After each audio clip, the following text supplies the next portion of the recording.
A lovely rendition of Psalm 121 by a dear and loved one.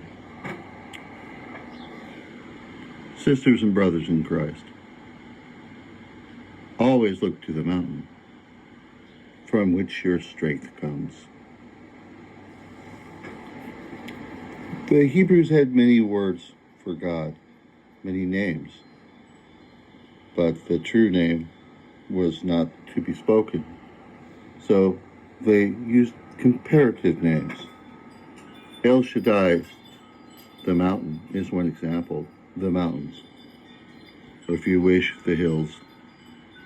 But to really see the greatness, the perfection, the glory of God, you have to stand from afar to bring the entire mountain into view, to see all that God is and can be with our limited ability, which is quite limited, make no mistake. We really aren't up to this task, but we do our best, and that is all that can be asked.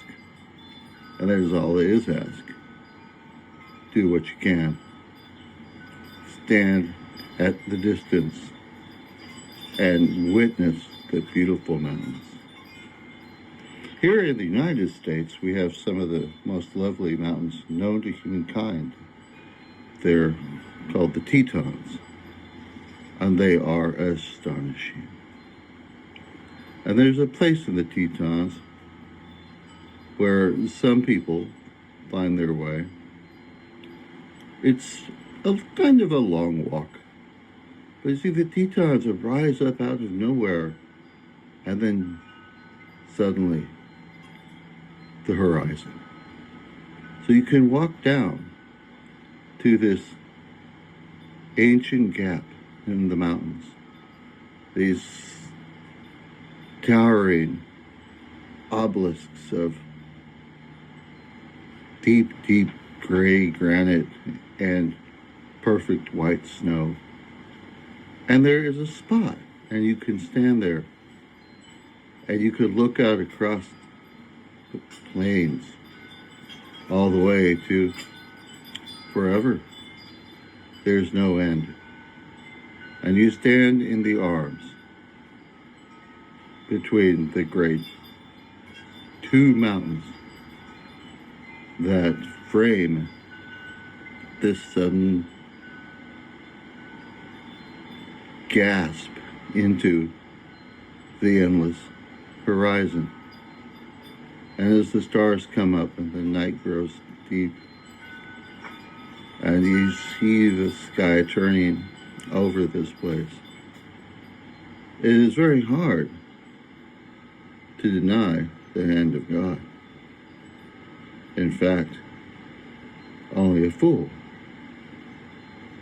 would do so. For the fool has said in his heart, there is no God. St. Anselm made this point. Why was he a fool? Very simply, if God is the greatest possible being, the mountain, the greatest thing we can, tallest thing we can, most formidable thing we can imagine, if God is the greatest being possible, and it is greater to exist than not to exist, then of course, God being the greatest being possible, must exist. This was Anselm's argument. And it's, to this day, alive and well. You really can talk your way around that one. Though many have tried.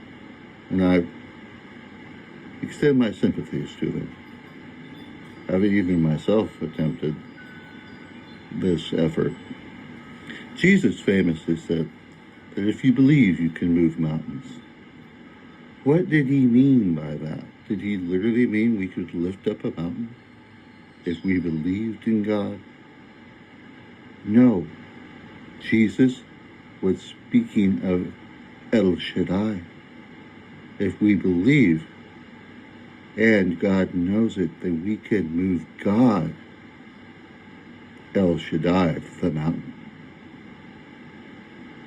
to action, to compassion, and to success in our lives if we believe we can move the mountain. All the mountains, for they're all representations of the existence, the authority, and the wondrousness of God in our lives. So don't make the mistake of thinking God has forgotten you.